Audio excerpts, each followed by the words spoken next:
Scott with All About the Lawn. Scott's a great guy, another young guy that's got his stuff together. He's been in business for less than 5 years, just like me.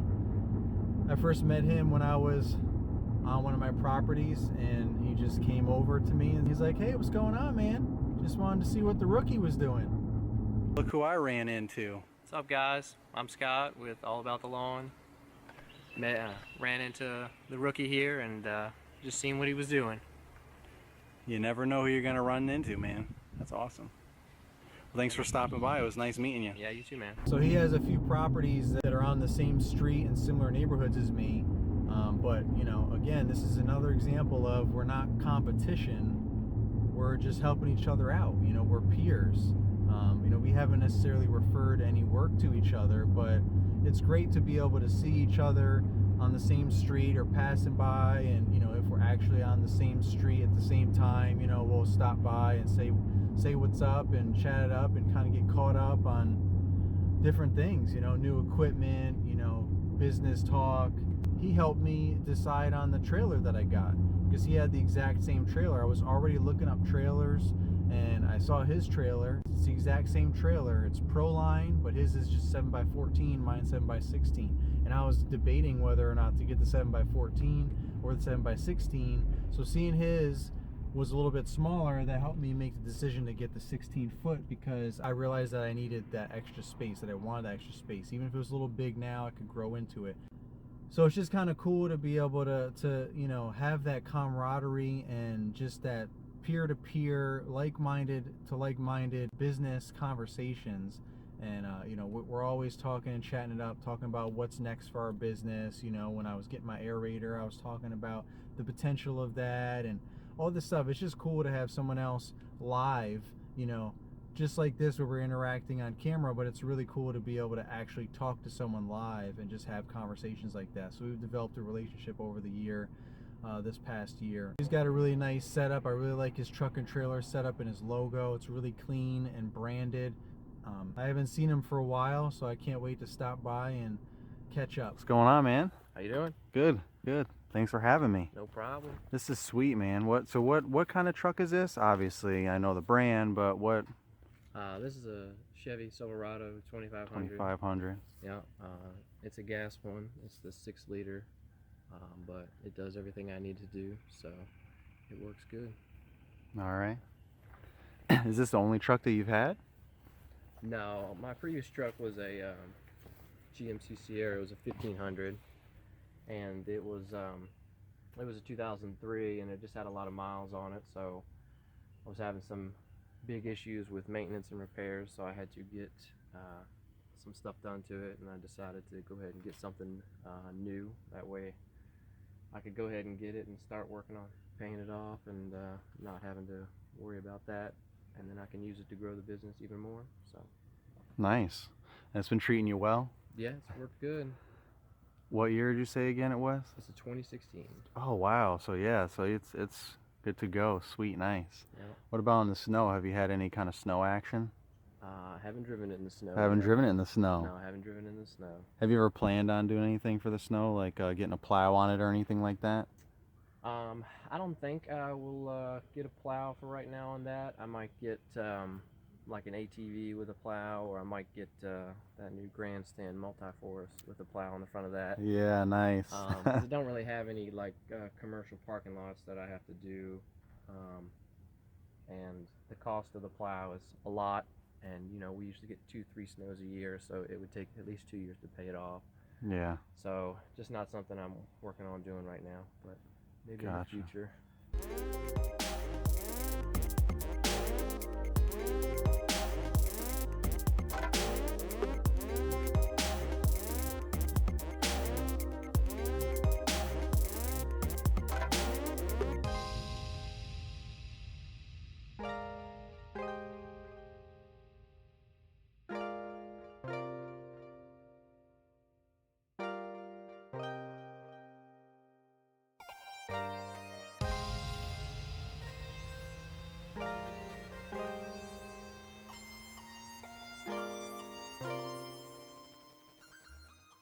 they advertise on the side of the trailer, and it's on the back of the tailgate too. I mean, people just drive behind you, and then they see it, and then it just pops into their head while they're driving home from work or something like that, and they're like, they'll call you right then and there, and of course I'm the one in the truck, so I'll answer it, and they're like, oh, I'm driving behind you. You know, can you come take a look at my yard and all this other stuff? And so I'm just like, yeah, absolutely. And you just, try to get their information as best you can, but you try to explain to them, yeah, I'm driving, so it's gonna just go ahead and email it to me or text it to me or however you want to do it. That's exactly what I say. It's kind of it's like in this situation, it's good to take all like the in-town routes, so there's a lot of stops, so you can just be stopping and people are just sitting behind you and they're like, this is not only is a sweet looking trailer, but like you said, top of mind, like, oh man, I need a service. Well, let me call this guy. Obviously he's in the area, so instead of taking those highways or those shortcuts, it's a nice time to actually be stopped so people can be behind you checking it out. So that's good. So what kind of mowers you got here? Well, right here I got the Toro Z Master. This is the 3000 series. It's got the 52-inch deck on it. And then in front of it, I have the Toro Grandstand, the 36-inch deck on that. It's good for backyards and smaller properties. It's still very productive. And then in front of that, I've got the Toro Time Master, the 30-inch one. And I've had that one for a while, probably the longest out of the other two, and it's still holding up. Speaking of the Time Master, so a lot of guys have been using the Time Master versus like the Turf Master. What is your rationale with that? Just saving money initially, or what? I think a lot of people do it to save the money, but at the same time, the weight. If anybody has ever went to their local dealer and pushed around the Turf Master, I mean, it's very, very heavy. I think, if you're going to be beaten up on it, the Turf Master might be a better choice because it's, built definitely a little more heavy duty. I've had to do some modifications to this Time Master to make it beefed up. Like, for instance, the handlebars, they're in two pieces like every other homeowner lawnmower. So right there where the little plastic knobs are, I had to drill 2 holes and there's 3 bolts holding it together because the metal actually started to break. So it's just little things like that make a commercial piece of equipment and you don't think about it when you go to buy it, but then when you start using it for a while, it really does wear down on it. I don't even know if I ever asked you this actually, but how long have you been in business? I've been in business for about 4 years now, so going on that, and so this is going on like your 4th season coming up in the spring? This will be the 5th season, but the first year I started out was only like a half a year, quarter year, whatever you want to call it. So what did you start out like in the middle of the year or something like that? Yeah, it was in the middle of the year. Last year was my first full year, just totally just doing lawn care. That was my primary source of income. Before that, I had a part-time job that I was working that, and then I was doing lawn care, and then it just gradually transitioned from one to the other, and then I just stopped with the part-time job.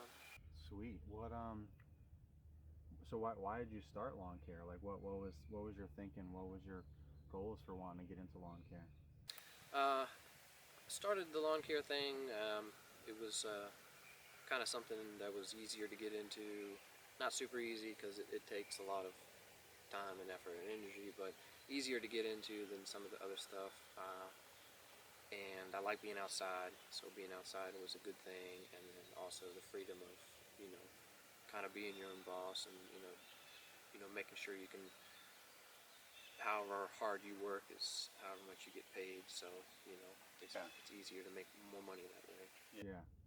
Have you ever, when you first started out, did you think about like, oh, this is something that I want to do for the rest of my life, like I want to build this business up, or this is just something I want to do temporarily, or let me see how it goes? Like, what was your thinking mindset? When I started, I really didn't have any big plans, any big strategy that I was trying to tackle at the time. Mainly just getting into it. I've had met some other people that had done similar things, and they were seeming to do well and in their business. So I decided, maybe it was something I could do. So I got out there and tried it, and I like it. And I think future plans might be more towards the growing the business and possibly, hiring some people. I don't think that'll happen this year, but I think next year would definitely be a good year to probably try and do that. So forward thinking, your goal is to start hiring some people on. Yeah, I've been doing it for a while now, and I can definitely see the benefits of having people work with you. As much as you get done by yourself, and um, everyone says no one will ever work as hard as you, but hopefully you can find a good person out there to work with you. And it'll definitely make things a lot easier, because as soon as you start getting busier and busier, you realize that there's even less and less time in the day to get stuff done. So you definitely need some help.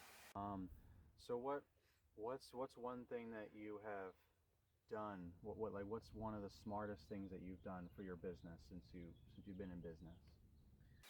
I would say the smartest thing is just gaining more education about the business. I mean, if you're serious about it and it's something you want to do, the more you know, it just opens your mind up to things you wouldn't normally think of, and it also allows you to sleep a little better at night. You're not as stressed out trying to think about, well, what if this, what if that, and things like that. So I think getting more knowledge about what you want to do always makes things easier.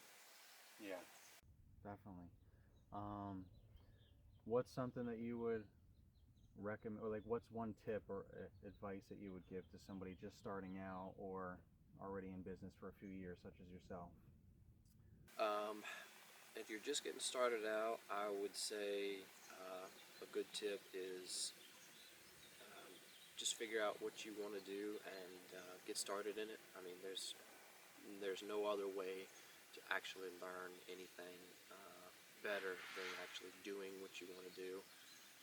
You can read books and you can watch videos and you can do all the other things that you might want to do, but until you actually get out there and do it, it might be best if you just get out there and try it before you go making giant goals. Everyone talks about goals, which is a good thing, but at the same time, if you're just starting out, there's no real need to set these crazy goals when all you really need to do is just set the goal to get started. But if you're in business for a while now, I would say you need to really assess what you want to do and actually start setting some of those goals. That way you can plan for the future, because you'll realize, and anybody that's been in business for a few years now, you kind of realize that, okay, I'm doing it, but what's next? So goals definitely help you with the planning aspect, but you can obviously assess your goals now that you know what you're capable of doing, what you want to do, what you like doing, what you don't like doing. So that's definitely a big thing. Do you just mainly do residential? Do you have any commercial, or have you thought about it? Yeah, so most of my business is residential, and then last year I picked up one. It's a small commercial. It's not anything too crazy, but you could definitely consider it a commercial account. It's a business.